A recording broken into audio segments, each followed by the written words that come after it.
So now we're going to talk about a theory of ethics, just following the continuum outlined in MCDP 1 and the chapters outlined in the book. The first chapter talking about the nature of ethics. Now we're going to talk about our theory of ethics. So with an understanding of what ethics are, now we're going to try and understand why it's important to a war-fighting organization, how it's functional to use ethics in war, how it helps us become successful. And ultimately, there are two things to remember about this theory of ethics. That ultimately does two things for us. One, it helps our theory of war. And ultimately, the United States believes that war is a political tool that ultimately has to serve or fulfill political ends. And we'll make that connection here in a little bit. The second aspect of our theory here is that ethics nests with our philosophy of war. That ethics helps facilitate the cohesion that is absolutely fundamental to our warfighting philosophy of maneuver warfare. Two of the most important books in the Marine Corps' doctrine are MCDP 1 and MCDP 6. And if we do more than just read these two books, if we try to study them, there are words and themes that get repeated throughout. You'll find words like relationship, trust, and moral come up 16, 36, and 39 times respectively. Other than words like a, at, the, that, war, is, and are, there isn't a word that comes up more than the word moral between these two books. And I think if we do more than just read them, but if we study them, we should reflect on why that is the case. Okay, so as we try to understand ethics in war, we always start with a basic understanding of what war is. That is the violent clash of interests between and among organized groups characterized by the use of military force. So with that understanding, the Marine Corps would later in this book state its philosophy of maneuver warfare to help cope with the context of war and combat. That ultimately maneuver warfare is a philosophy that seeks to shatter the enemy's cohesion through a series of violent, focused, unexpected attacks. And if we do more, again, than just read this paragraph, if we actually study it, we'll find that there's usually one word that the Marine Corps is trying to emphasize to us, to say that this thing in war is a really big deal. And when I was reading this paragraph, the word that stuck out to me was the word cohesion. So if we're going to study this, let's do a bit of an analysis to say what exactly is cohesion, if it's so important to our warfighting philosophy. And a doctrinal definition is provided to us in this book, Sustaining the Transformation. In it, cohesion is defined as the intense bonding of Marines strengthened over time that results in absolute trust. While this is obviously a very blue force-centric definition, I think it also applies to any enemies we would fight. So if that's our understanding of what cohesion is, and if we take that definition to heart and study it, is there one word that stands out that we're meant to put at the center of our understanding of cohesion? And when I look at this, I think of the word trust as being a standout word in that definition. Trying to go through our doctrine, I struggled with finding a source that would define it and make it relevant for our use in war. So that's why it's emphasized in the ethical doctrine that's provided in the book. The definition that's provided here is that it's the reliance on the integrity, strength, and ability of a person or a thing. That reliable is a good synonym for the word trust. And I came to this word consistent, and I wanted to understand why would that be important to us as a warfighting organization. And ultimately, it comes from our understanding of the nature of war itself. When we talk about the subject of friction, that in war, it's chaos, it's violence, it's uncertainty. So anybody who can bring some semblance of consistency, some semblance of reliability in that context, that would be at a premium on the battlefield. So if we can not induce friction on ourselves and become known goods who are reliable, who are trustworthy, that enhances cohesion, enhances our effectiveness in war. MCDP 1 tells us that friction can be self-induced, so we can't turn a blind eye to it. Marines have to strive to be trustworthy so that we can inject as much consistency and minimize friction as much as possible. So again, going back to the understanding of what our values are, if we have our values and we reflect on them, ultimately that creates a moral lens. And that results in consistent action on the part of somebody. When we do act in accordance with our values, we become ethical. So you become reliable because there's a codified set of values that you're adhering to, which makes your actions fairly consistent. When you become ethical, you become reliable. You're more of a known good. And that reliability facilitates trust. And when we become trustworthy, we do this thing called cooperation. When we see somebody that we know on our team is trustworthy, we start to want to work and collaborate with them. There's a great chapter on that in our doctrinal publication, 1 Tac 3, Tactics. A whole chapter dedicated to the topic of cooperation, how that facilitates our success on the battlefield. And when we do that, when we trust somebody and cooperate with them, that's how we forge cohesion. So in this continuum to cohesion, when we start with our values and end with cohesion, which is central to our maneuver warfare philosophy, if we follow this logic, ultimately, ethics literally is at the center of our continuum to get to cohesion, which our warfighting philosophy is all about. So when it comes to establishing things like trust, most Marines tend to think of images like this.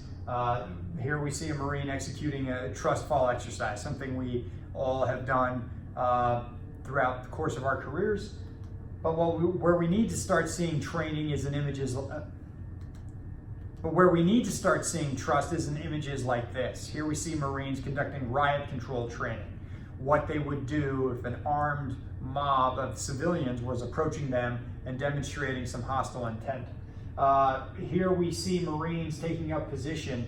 At an individual level, some of these positions are less than ideal. It's not instinctive to take a knee, hold a plastic shield and a baton when we see a violent mob coming towards us. Nor is it instinctive to just stand up straight and hold a weapon in the air and then point it down while remaining vertical. But what that has done here is facilitated a modern day phalanx by having the Marines who are taking a knee trust those who are holding their rifles and vice versa.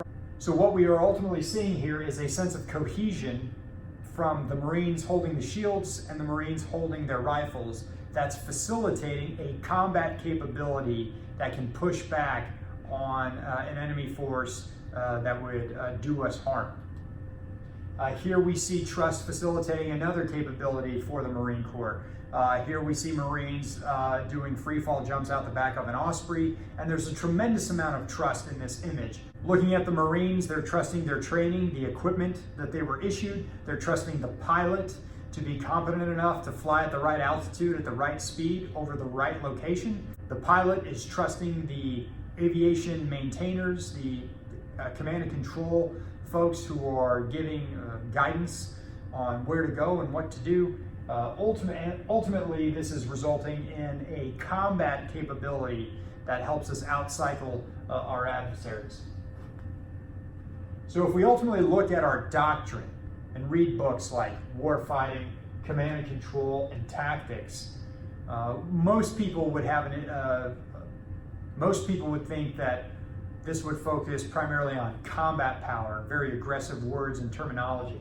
While that is in all three of these publications, you will also see words like will and spirit, trust, and cooperation. That ultimately our doctrine demands that we have an understanding of ethics. Unfortunately, though, nobody previously has been able to codify that, capture that, and codify that in one succinct doctrinal publication, which this book is designed to do.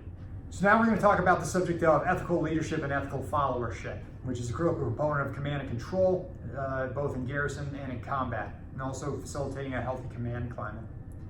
I'm showing this image because one time me and some of my colleagues were asked to draw on a note card any image that we wanted that tended to communicate leadership. And it was interesting to see what people were coming up with. I had somebody next to me who wrote a triangle, and I thought it was kind of interesting that he chose that, so I asked him why he chose that image and associated it with leadership. And he said, leadership always seems like something that's powerful to me, and I always associated a triangle with having a powerful base and something that stood out because that seems to be two attributes of leadership. I thought that was great. I didn't make the correlation at first, and he said, if you had to pick a shape, what would it be? And I said, I would use a square because it has that same foundational base, but you can build on top and build around it. So ever since he posed that question to me, for some reason, the square always seemed to be a model, an image that has stuck in my head about good leadership. But if we do analyze this image here, we do see the shape of a square, but there's ultimately two other shapes that are there, that when decomposed, okay, and analyzed, that square has two triangles. That those triangles might be functional by themselves, but they're far more powerful when they come together. And that's relevant when we talk about the subject of ethical leadership and ethical followership. I find when we talk about the issue of leadership, we often neglect followership. And it seems as if that topic has been downplayed far too much in the United States and in the military, because everybody seems to want to be a leader. But I would submit that being a follower is not only equally important, my opinion, it's far more important and requires far more skill than being a leader. Oftentimes we focus on a commander of a certain organization. In the Marine Corps, a lot of people focus on, say, a company commander or a battalion commander. But a company commander might be leading their company, but they are leading them towards mission accomplishment. And if we're leading people towards mission accomplishment, we ultimately have to understand where are we getting our missions from. And that company commander is getting his or her mission from their battalion commander, the person they're following. So a company commander's leadership is only relevant in their endeavor to follow their leader. And that it requires a tremendous amount of skill.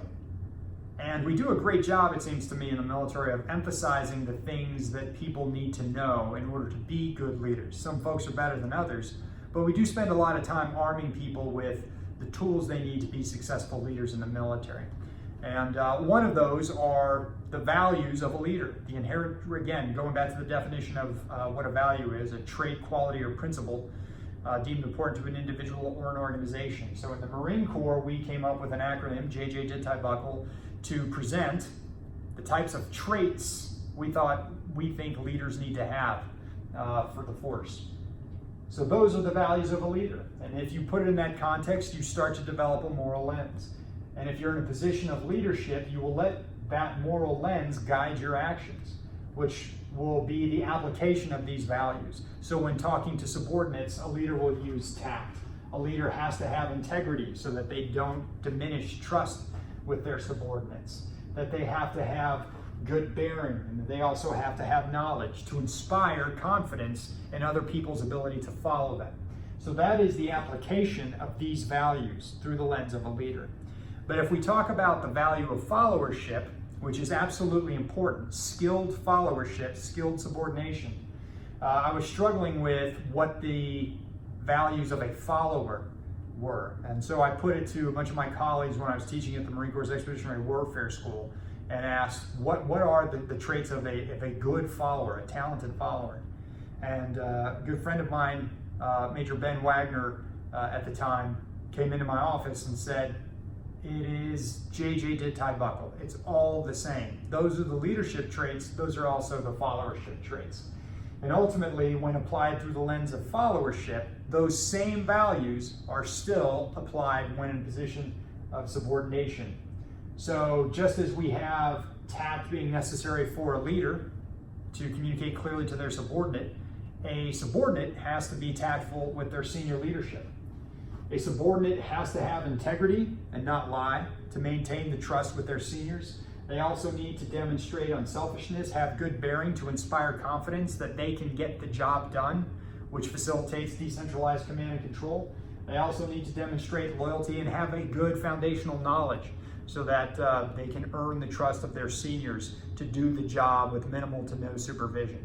So when we talk about the subject of JJ did tie buckle and these values, what we come to understand is that these are not just the traits of a leader, These are the traits of a follower, and ultimately, those are the traits of a United States Marine. Soldier, sailor, airman, Coast Guardsman. That these are the traits of somebody who dons the cloth of a nation. All of us need to have these values. All of us need to act on these values. And that ultimately, when leadership and followership apply these values, those disparate capabilities of leader and follower come together to form that powerful base. And if that is the bond between ethical leadership and followership, let's reiterate that ethics makes us reliable, and that earns people's trust. And ultimately, that facilitates cooperation, which can go vertically or horizontally. But when understanding cooperation is outlined in MCDP 1 TAC 3, the definition here is the union of self-discipline and initiative in pursuit of a common goal. And if we understand the definition of cohesion that was previously stated, that is the intense bonding of Marines strengthened over time that results in absolute trust, there's an interesting follow-on sentence that goes to the definition of cohesion when we want to understand its nature. And that here it is characterized, cohesion is characterized by the subordination of self and intuitive understanding of the collective actions of the unit and of the importance of teamwork. That ultimately subordinating oneself results in combat power. That's a very profound thing to say, that subordinating yourself facilitates the unit's success. I think we need to get away from this dichotomous logic that subordination means void of talent, void of skill, void of worth.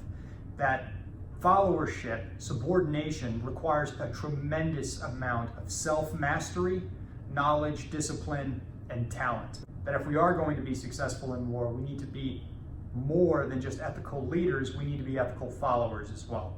With that, you need to have an understanding of what are the values of a leader and a follower. Here we find out they're one and the same. The next step is to understand things that will keep us from being ethical. And this is one of the challenges that military men and women are going to have to come to terms with when we go deployed in the expeditionary environment, or if we're in garrison, because there's a requirement to be ethical in both. And that ultimately there are two things that will challenge a military man or woman from being ethical. The first will be command climate, and the other one will be the natural friction that's inherent in war. So in trying to understand how command climates can have an impact on an individual's conduct or the adherence of their values, look to Dr. Phil Zimbardo, who conducted the Stanford prison experiment, would later be asked to study the incidents that happened in Abu Ghraib. And is the author of a very interesting book called The Lucifer Effect. I highly recommend giving it a read. One of the things that Dr. Zimbardo talked about is this thing called cognitive dissonance, when there's a break between a person's actions and their values. And he talks about the need for post hoc justifications that occur when that happens. That people will find a way to act on what feels good at the time, but then when challenged to justify why they did what they did, that whatever it was that's unethical, that they will reverse engineer an answer to somehow justify that their actions were okay because they were in fact adhering to their values when really they weren't. And ultimately, just as with a command climate, he talks about in relation to command climate that systems really matter and that people have a tendency to focus on the bad apple, and that we shouldn't just focus on bad apples, we shouldn't just focus on the barrels that they're in, we need to focus on who's making the barrel, right? Who's the leader that's in charge, that's facilitating this atmosphere that's conducive to unethical conduct. The second element that has an impact on our ability to be ethical is the unnatural friction that's associated with war. Here we see MCDP 1 telling us that war is an extreme test of one's moral and physical strength, and that it's often overlooked, and it's understandable that moral characters are easily overlooked when it comes to our study and preparation of war because they're very difficult to quantify. As much as we like to talk about resolve, esprit de corps, discipline, We tend to focus on the quantifiable data of physical fitness scores, of maintenance readiness reports, and things you can put a percentage on. But you really can't put a percentage on esprit de corps, sense of honor, valor, loyalty, things like that. Very hard to assess. They are far more qualitative than quantitative, and that it's ultimately to our detriment if we neglect them. Here we see that war is characterized by physical, mental, and moral factors. It's important for us to understand that because those things, those moral forces, will cause us to ultimately culminate in war. So for physical forces to push back on the culmination point, the point at which we can't go on, servicemen and women will conduct physical training. We will all eventually physically culminate, but we physically train to push back and extend that culmination point as far as it could possibly go.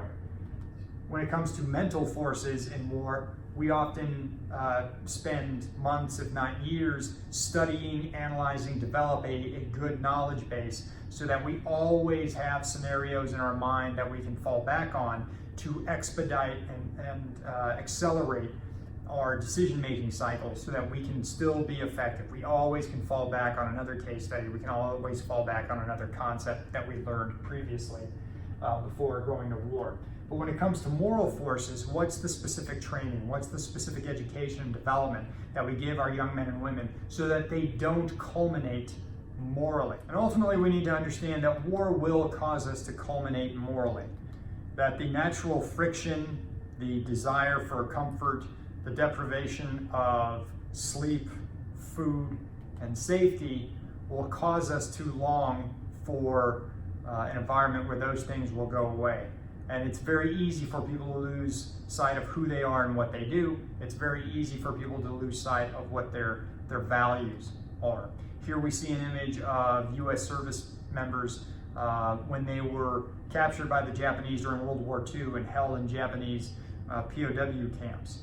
In the U.S. military, we have a phrase that leaders eat last. But when we see the physical condition of these Americans, we start to appreciate that while letting your people eat last might be easy in garrison, it might be easy when we go to the field and conduct certain training exercises, even for a long period of time. When somebody is in this type of condition, when war has imposed this type of physical friction on them, it is easy for a leader to not adhere to the value of unselfishness and allow their people to eat first. So it's easy to say that we'll adhere to our values, but we need to know what it feels like to have our values challenged. To help us understand how we can culminate, we look to Maslow's hierarchy of needs. And if we look at the 5 levels of Maslow's hierarchy, the physiological safety, sense of belonging, self-esteem, and self-actualization, that ultimately being ethical requires us to have self-actualization. The first word that's used there is morality, that you can afford to be ethical, you can afford to be moral when you're here at self-actualization. The challenge we run into is that self-actualization has to have all these other needs met. And unfortunately, war can keep us from having our physiological and our safety and security needs from being met. And when that happens, war will deny us those things. And when it comes to a sense of love and belonging, self-esteem, a toxic command climate can take those things away from us. It can also enhance those things, but a command climate will could also keep us from feeling like we're part of a team. And as a result, that can cause us to slide down this hierarchy and prevent us from achieving the self-actualization that's necessary to be moral and ethical. So the physical forces tell us that we can culminate physically, the mental forces tell us that we can culminate mentally, and the moral forces can cause us to culminate morally. It's important that every warfighter understands that culmination in any one of these, it doesn't have to be all 3, that if we culminate in any one of the 3 forces in war, that we will be combat ineffective. We might still be able to fight, but if we're fighting unethically, if we're not being ethical, we're not doing it, we're not conducting combat operations in a way that advances political policy. Ultimately, we need to be able to push back on all three forces so that we don't culminate in any one of them. So it's important to understand not just that we can culminate morally in war, but we also have to understand why that is absolutely detrimental to us as a service. Because when we understand our theory of war, that we're ultimately here to serve and implement political policy, the manner in which we conduct war can either help or hurt our ability to implement that policy, even if we have tactical successes against military formations. And the single most important thought about our theory of war is that it has to serve policy. In his book, Supreme Command, Elliot Cohn takes time to explain that for Clausewitz, the application of military power requires not just political policy, but political integration. And that anything that happens in war has political ramifications that we all need to be aware of. So the old myth of politicians need to get out of the way and let military members just fight the war is a flawed approach to understanding what it is that we do. Ultimately, politics is at the center of everything that a soldier, sailor, airman, Marine, or Coast Guardsman does when we deploy. So moral culmination can happen, and we need to fight to push back on it. It is not inevitable that we succumb to this, though. All of us should keep in mind that there are countless examples of servicemen and women who have demonstrated unbelievable selflessness, loyalty, and dedication to do the right thing when everything around them was chaotic, violent, full of friction and uncertainty. And that the men and women of the armed forces can be ethical in the chaotic environment of war. The only question now is to understand how we get them to become individuals or teams that are ethical. And that'll be explained in the next video.